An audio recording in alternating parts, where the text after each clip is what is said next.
Bueno, un segundito y creo que ya estamos. ¿Nos recibís bien, Rubén? Yo muy bien, Perfecto, muy bien. bueno, ahora sí estamos tranquilos, cambiamos la señal de internet. Bueno, Bueno, te escuchamos y nos podés ahora sí compartir, por favor. bueno, de nuevo, hermanos, gracias por la invitación, gracias por la oportunidad de acompañarles en este domingo a la noche. Siempre es mucho más especial poder estar de manera presencial, conocerlos, compartir la comunión cristiana, el abrazo. Pero bueno, la tecnología nos permite este tipo de encuentros en días, bueno, de mucha actividad. Estamos en pleno mes de la Biblia, eh, y nos permite también estar presentes en distintas iglesias de manera, bueno, sin tener que trasladarnos tanto. Hoy justamente tenía que predicar aquí en Buenos Aires a la mañana, así que un gusto conocerlos. Mi nombre es Rubén del Rey, estoy casado con Annelise, hace ya 33 años, y tenemos dos hijos. El Señor nos ha dado dos hijos, Federico de 27 años y Alan. eh, y bueno, podría ser una larga historia de nuestra vida. Los dos venimos de hogares cristianos, eh, y de hogares que han sido un fuerte testimonio e impacto en nuestras vidas. En mi caso, vengo de una tanto por el lado de mi padre, que por muchos años dirigió el ministerio de LAPEN, que ustedes conocen. Ya está con el Señor hace 30 y, 30 y pico de años, 35 años. Eh, y mi madre, bueno, sigue sirviendo al Señor con sus 87 años, pero también mis abuelos, pastores, mi bisabuelo vino como misionero, justamente con los Hermanos Libres, con la Asamblea de Hermanos. Él vino de Australia a principios del siglo pasado y se instaló en Zárate. Y bueno, la verdad es que el Señor ha utilizado a toda esta gente para que sean un testimonio para nuestras vidas, pero por supuesto la salvación es personal. Y nosotros un día tuvimos que reconocer que éramos pecadores, que necesitábamos un Salvador y que Cristo era el Salvador que Dios había provisto. Así que, bueno, después nuestra vida ha transcurrido por muchos años. Yo soy contador público, trabajé muchos años en distintas empresas grandes, principalmente en el área de la dirección financiera. Eh, y, y hace 13 años el Señor nos llamó a trabajar tiempo completo en una organización cristiana como la Sociedad Bíblica Argentina, donde estoy sirviendo como director general ya por 13 años. Así que, hermanos, esto es un resumen de nuestra vida. Vivimos en la ciudad de Quilmes, en el sur del conurbano bonaerense, y estamos participando muy activamente en el ministerio, en el liderazgo de la Iglesia Bautista Misionera en Quilmes. Así Qué, que eso en lo personal. qué bueno, Rubén. Bueno, muchas gracias. Nos gustaría saber un poquito más de ese ministerio, ese servicio que realizan a través de sociedades bíblicas. Si bien todo este mes hemos Bien. tenido lecturas aquí con información específica, pero bueno, que nos puedas contar de primera mano no solo lo que están haciendo, sino cuáles son los desafíos en el presente y a futuro, del cual también quisiéramos ser parte orando o apoyando de alguna otra manera.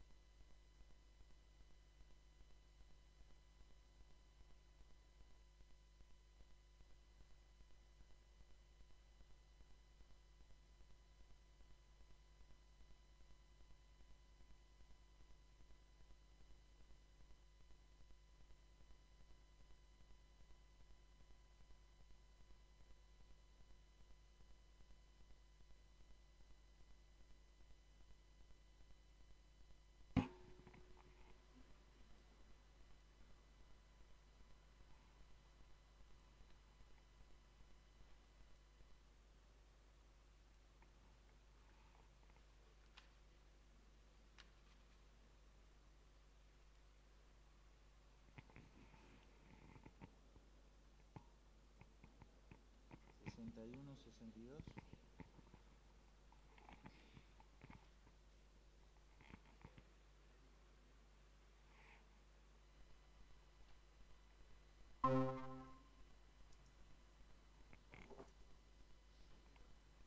Hola, hola. Sí, nos fuimos un ratito, pero hemos vuelto. Bueno, la pregunta era, Sí, Rubén, ¿cuál es, desde tu mirada, ¿no? sí. como director, las funciones y sobre todo los desafíos que enfrenta el ministerio, del cual también quisiéramos poder ser parte de alguna manera? Bueno, mira, Román, yo les voy a compartir pantalla, si les parece. Perfecto. Así va a ser más claro lo que tenga para decir. Díganme si lo pueden ver bien. Sí, lo vemos bien. ¿Sí? Sí. Bueno, bueno. Si dificulta esto la transmisión, saco las imágenes y se la cuento No, directamente. vamos muy bien ahora. Bueno, ustedes díganme porque yo no los estoy viendo, así que Ok. eh, voy, avanzo por fe, podemos decir.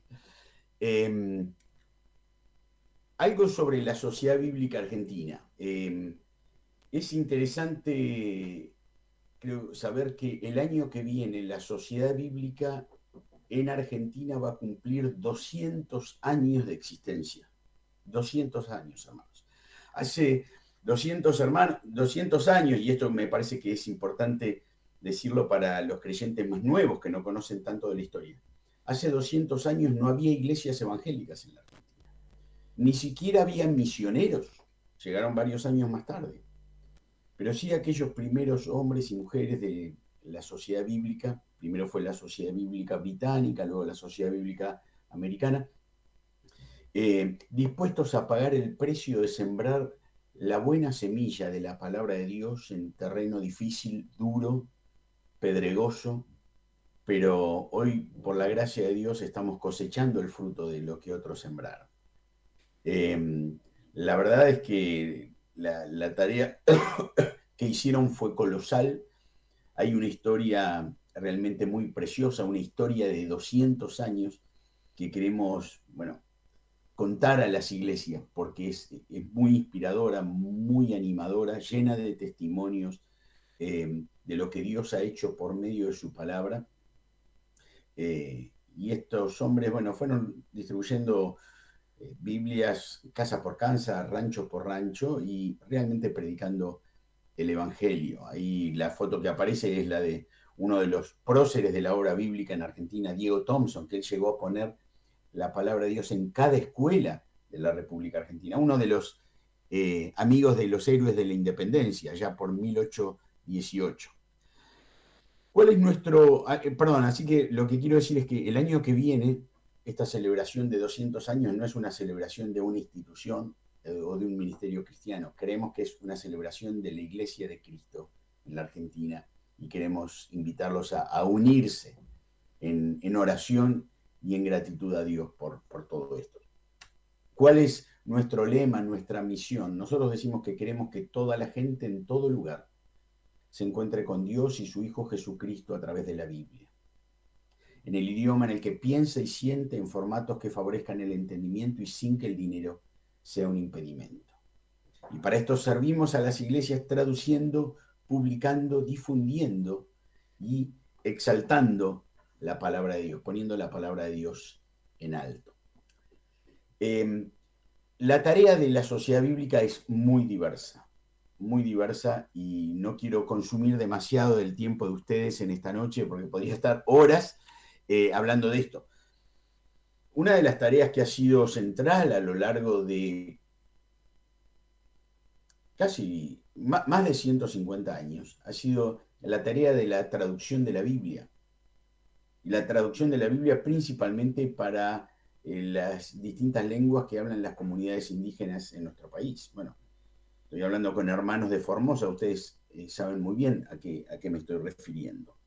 Eh, y podemos hablar desde la ya extinguida lengua yagán en el extremo sur de Argentina, pero también la Biblia completa en Huichí, en Tobacom, el Nuevo Testamento en Mocoví, en Pilagá, en Chorote, en Quichua santiagueño. Ahora si el Señor lo permite, el año que viene estaremos terminando el Antiguo Testamento en Toba del Oeste.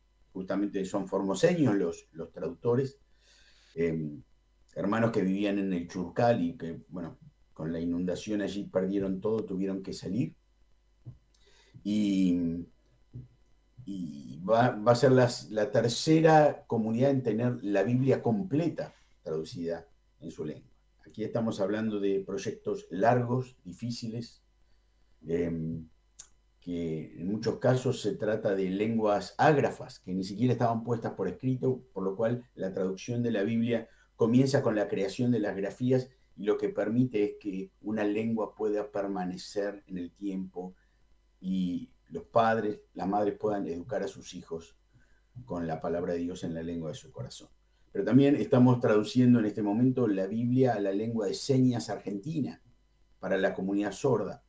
Ustedes que están muy interesados, como me decía Román, en el tema de misiones. Bueno, si hablamos en términos de grupos no alcanzados, probablemente la comunidad sorda sea el grupo no alcanzado más grande de la Argentina. Prácticamente sin acceso a la palabra de Dios. Así que este es un tema para orar, es un proyecto precioso, muy difícil, muy largo, muy costoso también, pero vemos el favor del Señor y hay un gran entusiasmo por parte de todo el equipo sordo para que este proyecto sea llevado adelante muy rápido. Trabajamos en proyectos de interacción bíblica y tal vez ustedes han estado viendo algunos de los materiales, de las propuestas, de los recursos. Tenemos enseñanza de griego y hebreo bíblico para aquellos que quieren tomar clases de manera virtual, talleres de predicación expositiva, seminarios, eventos de todo tipo, con los más diversos oradores, buscamos compartir con las iglesias, bueno, los mejores recursos bíblicos que estén en distribución bíblica. Hoy es utilizar también las distintas plataformas logísticas y digitales para poder llegar a todo el país de una manera mucho más rápida y mucho más ágil, y también el desarrollo de publicaciones. Pero hermanos, nuestro trabajo, como dice ahí, es para facilitar el trabajo de las iglesias. O sea, existimos para servir a las iglesias. Somos una organización de apoyo, eh, porque las grandes protagonistas son las iglesias locales y son las que hacen la tarea de llevar la palabra y de sembrar la palabra en los corazones. Comparto esto porque sé de su interés por las misiones, me lo comentó Román. La Sociedad Bíblica Argentina es una entidad 100% argentina, una entidad misionera sin fines de lucro, pero también es miembro de una fraternidad de 156 sociedades bíblicas en el mundo y que sirven en más de 240 países y territorios. O sea, la ONG más grande en términos de presencia geográfica después de Naciones Unidas. Bueno, porque la palabra de Dios tiene que llegar a todos. Así que la tarea de la traducción de la Biblia sigue siendo un desafío muy grande. En 2 semanas vamos a tener una reunión justamente mundial y donde vamos a estar hablando de este tema. ¿Cómo está hoy el panorama mundial de la traducción de la Biblia? Esto se los puedo mandar después para que lo tengan y lo puedan poner tal vez en alguna cartelera. Hoy en día, si hablamos de la población mundial, más o menos unos 7.400 millones de personas, usuarios de idioma, personas ya hablantes, que tienen capacidad de comunicarse. ¿Cuántos tienen escrituras en su idioma? Bueno, hay 5.960 millones de personas en el mundo que tienen la Biblia completa en su primera lengua. Hay otros 824 millones que tienen el Nuevo Testamento en su lengua. O sea, no tienen la historia de cómo se creó el mundo, ni quién lo creó, no tienen la historia de Abraham, ni el pacto abrámico, no tienen el Éxodo y la ley de Dios, el mensaje de los profetas, no tienen el libro de los Salmos. Bueno, pero tienen el Nuevo Testamento, 824 millones. 447 millones de personas que tienen alguna porción de las Sagradas Escrituras. Tal vez es algún libro de la Biblia o algunos capítulos o algunas porciones seleccionadas. Y hay 188 millones de personas que no tienen ningún tipo de acceso a la Biblia. Así que esto en términos de población mundial. Si vamos al siguiente cuadro y hablamos de idiomas, ¿cuántos idiomas tienen las escrituras? Bueno, hay 743 idiomas que tienen la Biblia completa, 1682 que tienen el Nuevo Testamento, 1261 que tienen porciones, y hay 3710 idiomas que no tienen, hermanos, ni siquiera Juan 3:16 traducido. Así que, bueno, el desafío para los próximos años, hay una meta de aquí al 2033, es que el 99,6% de la población mundial tenga la Biblia completa en su idioma. El 99,99% de la población tenga el Nuevo Testamento en su idioma. Y el 100% tenga al menos una porción de las Sagradas Escrituras en la lengua de su corazón. Así que les dejo esta información porque también es más que información, es motivo de oración. Decimos que somos una organización cristiana que busca dar testimonio de la verdad, la bondad y la belleza de la palabra de Dios, que busca ofrecer la Biblia a todos para que toda la gente se encuentre con Dios y su Hijo Jesucristo por medio de ella. Pero especialmente en este tiempo estamos enfatizando este tercer aspecto, que es catalizar un movimiento de iglesias, comunidades, familias e individuos que leen, aman, comparten y viven las Escrituras. ¿Por qué? ¿Qué queremos ver? Bueno, queremos ver personas que creen al Evangelio de Cristo a través de la Biblia. Cristianos que leen, viven y comparten la palabra de Dios y encuentran su deleite en ella. Queremos ver hogares con Biblias abiertas como parte cotidiana de la mesa familiar. Queremos ver iglesias que predican y enseñan fielmente las Escrituras y creen en su poder y suficiencia. También un espacio público donde la Biblia es acogida y respetada y en el que los cristianos encarnan sus valores. En definitiva, realmente una Argentina, una nación transformada por la palabra de Dios. Así que eso es un poco una visión,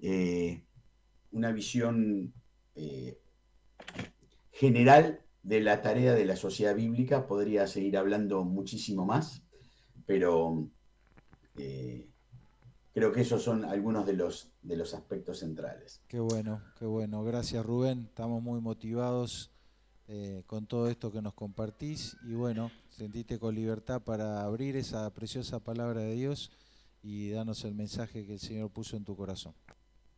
Muy bien, muchas gracias. Eh, Hay una pregunta muy concreta que creo que todo creyente debe responder. ¿Cuán importante es el ministerio de la palabra para la vida y la salud de mi iglesia?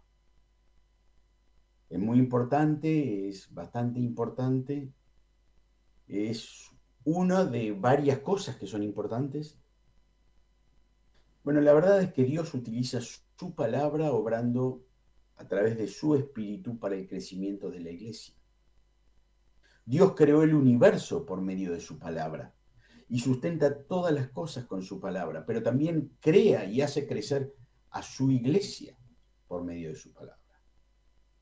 Y yo creo que si hay algo, ustedes saben que nosotros por nuestra tarea en Sociedad Bíblica tenemos que visitar muchas iglesias de todo el espectro denominacional y de todas las distintas tradiciones en nuestro país. Si hay algo en las iglesias de este tiempo necesitamos recuperar, es la fe en la palabra de Dios. Pero no solo la fe de que lo que nos enseña la palabra es cierto, por supuesto que es así, sino también la fe en el poder de la palabra para hacer cosas. Porque Dios no solo revela información a través de su palabra, Dios actúa por medio de su palabra, a través del Espíritu. Cito a un autor muy conocido que nos visitó hace muy poco, 2 semanas, Jonathan Leeman. Él dice, hoy como en tiempos de Ezequiel, profetizamos frente a un valle de huesos secos. ¿Recuerdan el pasaje de Ezequiel 37? Un valle de huesos secos sin vida. El poder de la palabra de Dios es una proposición de fe. Se necesita fe para creer que palabras invisibles y el espíritu invisible pueden dar vida a un valle de huesos secos. Pero ¿cómo funciona esa palabra? Sigue diciendo el autor. Bueno, el ministerio de la palabra comienza en el púlpito, pero luego debe continuar en toda la vida de la iglesia. La palabra reverbera, hace eco como en un pasadizo de montaña. Continúa en los grupos de discipulado, en el ministerio de niños, en los grupos de jóvenes. Resuena en las obras de extensión, en el ministerio de adoración, en las amistades y en las familias.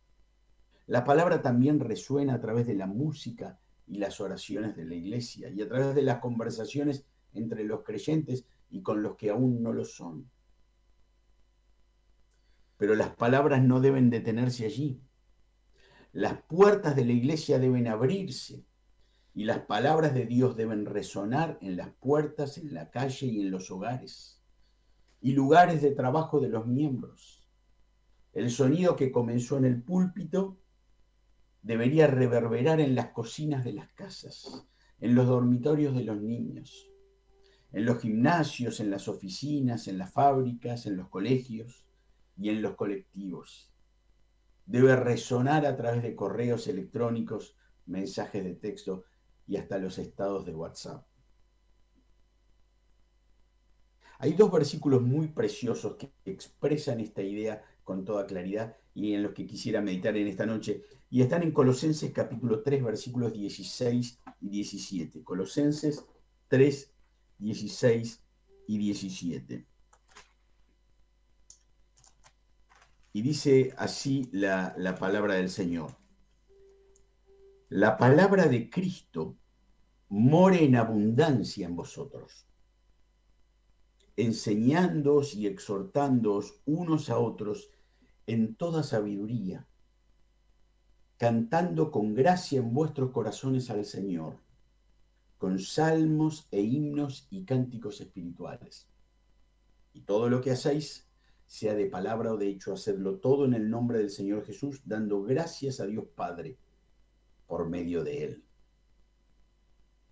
El apóstol Pablo, luego de haber descrito lo que hizo Cristo en la cruz por nosotros, eso lo encontramos en el capítulo 2, versículos 13 al 15, y digo esto como para que podamos tener una idea de contexto, del flujo de pensamiento del apóstol al escribir esta carta. Nos recuerda que ahora que somos de Cristo no debemos someternos a conceptos puramente humanos y terrenales, sino que debemos poner nuestra mira en las cosas de arriba. Y mientras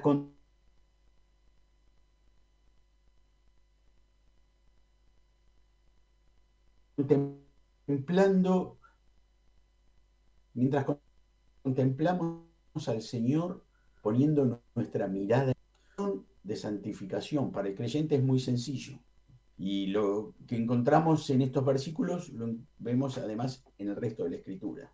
Primero, alimentar a la nueva naturaleza y luego no darle de comer a la vieja naturaleza. Por ejemplo, andad en el espíritu, nueva naturaleza, y no satisfagáis los deseos de la carne, vieja naturaleza. Vestíos del Señor Jesucristo, nueva naturaleza, y no proveáis para los deseos de la carne, vieja naturaleza. Vence con el bien, nueva naturaleza, el mal, vieja naturaleza. O sea, no podremos nunca hacer morir lo terrenal en nosotros, a menos que estemos buscando con todo nuestro corazón las cosas de arriba. Porque como dice 2 Corintios 3, es mirando a cara descubierta la gloria del Señor que somos transformados en su misma imagen. Y el apóstol Pablo aquí utiliza la analogía de la ropa. Estoy todavía describiendo el contexto, no me metí en los versículos 16 y 17. Él usa esta analogía de la ropa, dice que hay una moda vieja que debemos dejar, la ira, el enojo, la malicia, la blasfemia. Eso lo vemos en los versículos 5 al 9 de Colosenses 3. Y vestirnos del Señor Jesucristo. La moda top, podríamos decir, para usar una expresión común, la moda de las cosas de arriba. Misericordia, benignidad, humildad, mansedumbre, perdón. Y el versículo 14 dice, y sobre todas estas cosas, vestidos de amor, que es el vínculo perfecto. Y es en ese trasfondo que el apóstol escribe los dos versículos que acabamos de leer. Y no le está hablando solo al creyente individual, aunque por supuesto es para cada uno de nosotros, pero él le está hablando a la iglesia de Colosas, que era la audiencia original de su mensaje, pero a cada una de las iglesias locales, a la Asamblea de Hermanos de Centro Formosa también. Así que lo leo de nuevo, así lo tenemos bien fresco. Y les voy a pedir que tengan sus Biblias abiertas porque vamos a ir siguiendo el pasaje una y otra vez. La palabra de Cristo mora en abundancia en vosotros, enseñándoos y exhortándoos unos a otros en toda sabiduría, cantando con gracia en vuestros corazones al Señor, con salmos e himnos y cánticos espirituales. Y todo lo que hacéis, sea de palabra o de hecho, hacedlo todo en el nombre del Señor Jesús, dando gracias a Dios Padre por medio de él. Lo primero que dice es que la palabra de Cristo debe morar en abundancia. Y creo que esta expresión, la palabra de Cristo, podemos entenderla al menos en tres sentidos, todos los cuales son absolutamente correctos. En primer lugar, la palabra de Cristo se refiere a la revelación que Él trajo al mundo, es decir, la palabra de Dios, las Escrituras, la Biblia. La Biblia es la palabra de Dios, pero también podemos decir que es la palabra de Cristo. Hebreos 1 nos dice que Dios habló muchas veces y de muchas maneras en otro tiempo por los profetas, pero en estos postreros tiempos nos ha hablado por el Hijo, por Cristo. Lo que habló a través de los profetas y lo que habló a través de su Hijo es lo que tenemos en este libro. Pero la Biblia nos dice que Cristo no fue solo un medio a través del cual el Padre habló en los postreros tiempos, sino que Cristo fue el que habló siempre, aún a través de los profetas de la antigüedad. Primera Pedro 1:11 dice que los profetas de la antigüedad, se está refiriendo a los profetas del Antiguo Testamento, escribieron lo que indicaba el Espíritu de Cristo que estaba en ellos. O sea, Cristo habló siempre. Por eso podemos decir que la palabra de Dios, las Escrituras, la Biblia, es la palabra de Cristo. Hay un segundo sentido en que podemos entender esto de la palabra de Cristo, y es que se refiere a la palabra acerca de Cristo, al mensaje del Evangelio. La palabra fiel y digna de ser recibida por todos, que Cristo Jesús vino al mundo para salvar a los pecadores, como dice 1 Timoteo 1:15, precioso versículo. Pero en tercer lugar, creo que se refiere a la palabra que tiene su centro en la persona de Cristo. Jesús dijo, escudriñad las Escrituras porque ellas dan testimonio de mí. Y en Apocalipsis 19:10 encontramos las siguientes palabras dichas por un ángel al apóstol Juan. Adora a Dios, porque el testimonio de Jesús es el espíritu de la profecía. Y la traducción NTV lo expresa así. La esencia de la profecía, o sea, de las Escrituras, es dar un claro testimonio de Jesús. Por supuesto, la Biblia nos habla de muchísimas cosas y todas ellas muy interesantes y muy provechosas. pero por sobre todo la Biblia es la palabra de Cristo, inspirada por Cristo y centrada en Cristo. Pero dice el versículo 16 que esa palabra de Cristo debe morar en nosotros. El término more viene de la palabra griega enoikeo, que significa habitar o estar en casa. La idea es, mira hermano, que la palabra de Cristo se encuentre como en casa en tu vida. No hay nada como estar en casa, ¿no es cierto? Pablo exhorta a los creyentes a hacer casas donde la palabra de Cristo encuentre su morada o habitación. Pero la exhortación apostólica no es solo a que esa palabra more, se sienta en casa en nuestra vida, sino que more en abundancia. Las traducciones bíblicas utilizan dos opciones para este versículo.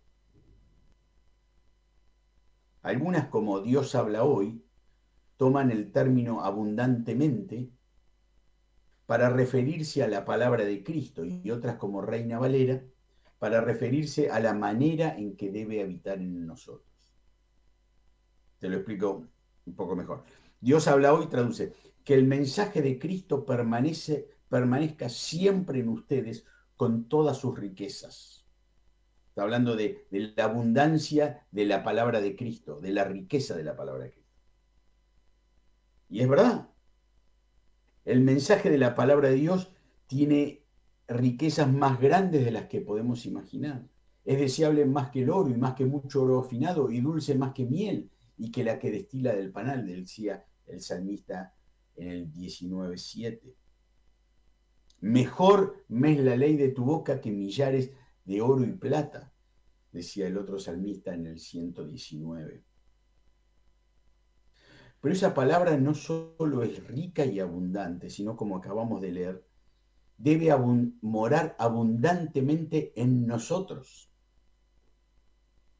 Las verdades de la Biblia tienen que impregnar cada área de nuestra vida y controlar cada uno de nuestros pensamientos, sentimientos, palabras y actos. Esa es la idea. La idea es que more abundantemente. O sea, no solo que en nuestra mente a través de mucho conocimiento, aunque esto es bueno, muy bueno, debe morar en nuestros pensamientos, en nuestros afectos y sentimientos, en nuestros actos, en nuestro hablar, en nuestras intenciones y aún en lo que no se ve, en nuestras motivaciones. Que more abundantemente, que se sienta en casa en cada una de las habitaciones de nuestra vida. Esa es la idea. El Salmo 1 nos habla de una persona que vive, recuerdan el Salmo 1, nos habla de una persona que vive, que mora en la palabra de Dios. No anda en consejo de malos, ni está en caminos de pecadores, ni se sienta en silla de escarnecedores, de burladores, sino que en la ley de Jehová está su delicia y en su ley medita de día y de noche. O sea, vive, mora en la palabra de Dios, como un árbol plantado junto a corrientes de aguas que da su fruto en su tiempo y su hoja no cae y todo lo que hace prosperará. Esta es la idea central del Salmo 1. La idea en Colosenses 3 es similar, pero expresada en sentido inverso, al revés. La palabra de Dios viviendo, morando abundantemente en nosotros. Y te pregunto en esta noche, mi hermano, ¿está esta palabra afectando tu hablar y tus pensamientos? ¿Está modificando tu voluntad y tus sentimientos hacia los demás? Bueno, si no es así, tal vez todavía no están morando abundantemente. No está llenando todas las habitaciones. No se está sintiendo como en casa en tu vida. En segundo lugar, vemos que la palabra de Cristo produce instrucción y sabiduría. Porque Pablo menciona luego dos resultados específicos del morar abundante de la palabra de Dios en la vida de los creyentes. Dice, enseñándoos y exhortándoos unos a otros en toda sabiduría. Un resultado es positivo, enseñar, y el otro negativo, exhortar o amonestar, como dicen otras traducciones. Positivo es decir, bueno, hace esto, y negativo es decir, no hagas esto otro. Eso no es bueno. Y si la palabra de Cristo mora en abundancia en nosotros, podemos enseñar a otros y también amonestarles. Algunas versiones traducen estos dos gerundios, ¿no? El enseñándoos y exhortándoos, los traducen en modo imperativo. Enséñense y aconséjense unos a otros con toda la sabiduría que Él le da, como traduce en el TV. Y creo que esto es importante, hermanos, porque muchas veces nos pasa, a mí me ha pasado por muchísimas veces, muchos años, y me sigue pasando, que somos un poco pasivos en esto. Bueno, estamos dispuestos a compartir de la palabra de Dios, a enseñar, a exhortar a otro hermano, bueno, solo si alguien nos lo pide. O estamos dispuestos a que otro nos enseñe y nos aconseje, bueno, pero solamente si nosotros se lo pedimos. Pero mis hermanos, este es un mandamiento. Y debemos ser intencionales con esto. ¿Te encontrás con un hermano a tomar unos mates? Bueno, agarren la Biblia y busquen la sabiduría de Dios en ella. Hay una noticia que apareció en la televisión y que es necesaria comentar con tus hijos. Bueno, toma la Biblia y mostrarles lo que enseña, lo que dice la palabra de Dios. Pero seamos intencionales, que ese habitar abundante de la palabra en nosotros se pueda reflejar en que la Biblia se habla, está presente en nuestras conversaciones, en nuestros análisis, en nuestras interacciones con nuestros hermanos y en nuestras familias. En tercer lugar, lo que vemos es que la palabra de Cristo inspira, impulsa y nutre la adoración. Y esto lo encontramos en el versículo 16, la segunda parte, que dice, cantando con gracia en vuestros corazones al Señor con salmos e himnos y cánticos espirituales. Miren, tengo toda una vida de iglesia, pero tal vez en este tiempo estoy viendo como nunca el poder de la palabra de Dios transformando vidas, cambiando realidades. Miren, hermanos, cambiándole la cara a la gente. Le cambia la cara. El poder de la palabra de Dios. Porque permitir que la palabra de Cristo more en abundancia en nosotros no solo proporciona información, sino también emoción. Produce en nosotros esta respuesta, cantando con gracia en vuestros corazones al Señor con salmos e himnos y cánticos espirituales.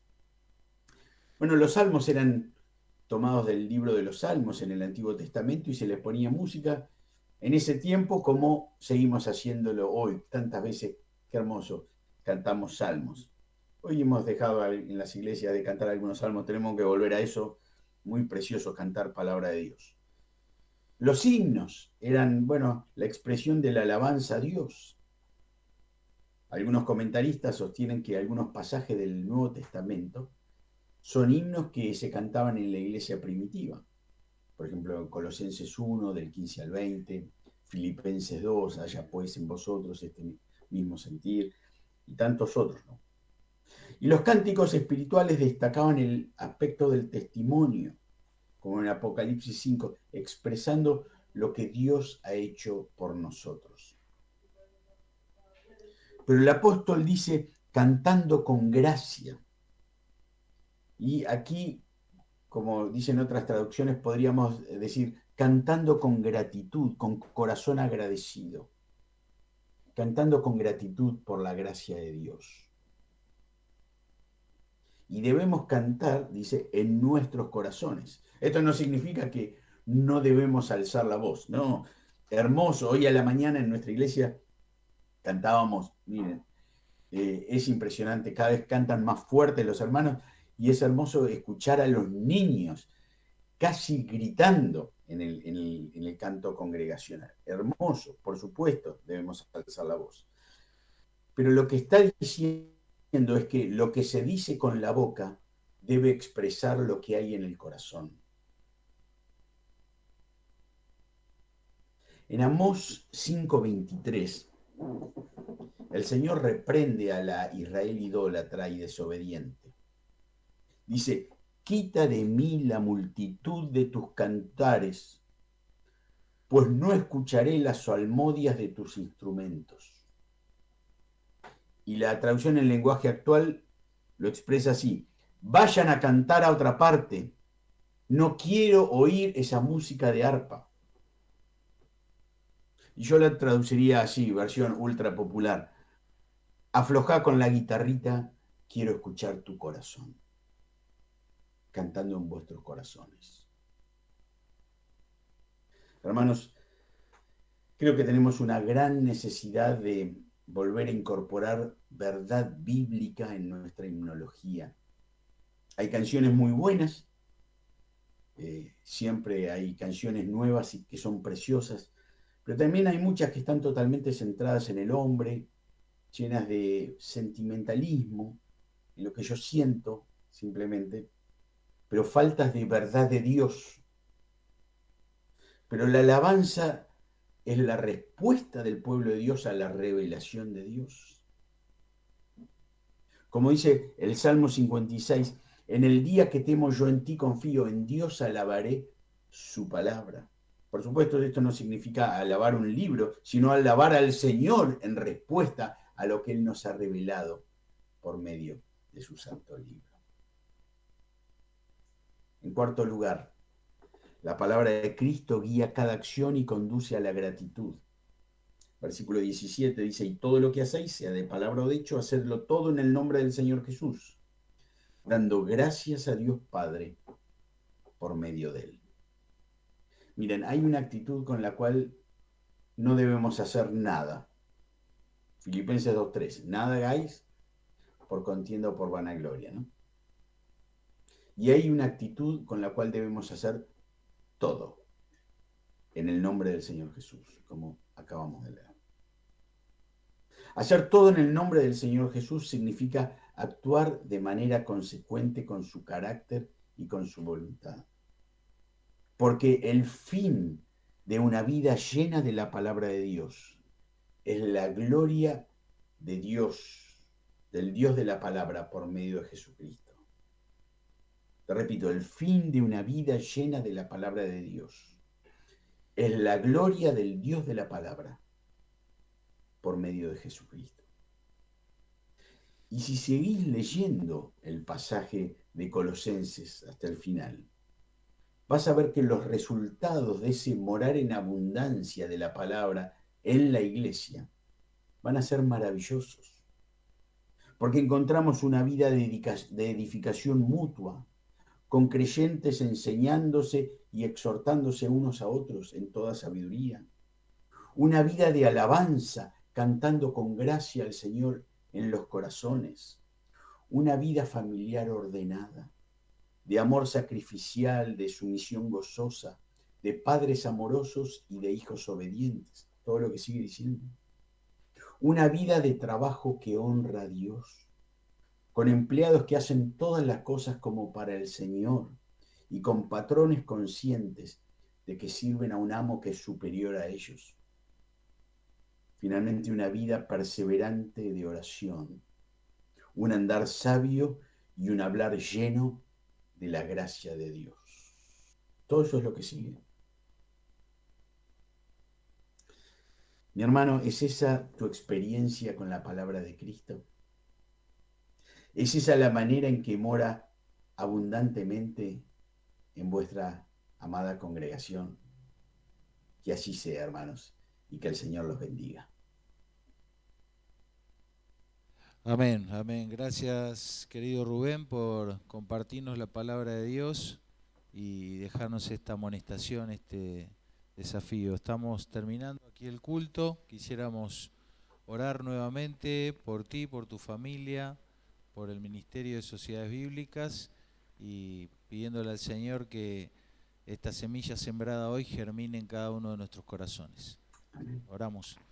Señor, gracias por este tiempo, gracias por haber podido conocerlo a Rubén y ver de qué manera lo usa junto a su familia en esta tremenda obra, en este desafío de llevar la palabra de Dios a través del Ministerio de Sociedades Bíblicas. Estamos impactados por tantos años de fidelidad y de servicio a través de esta organización.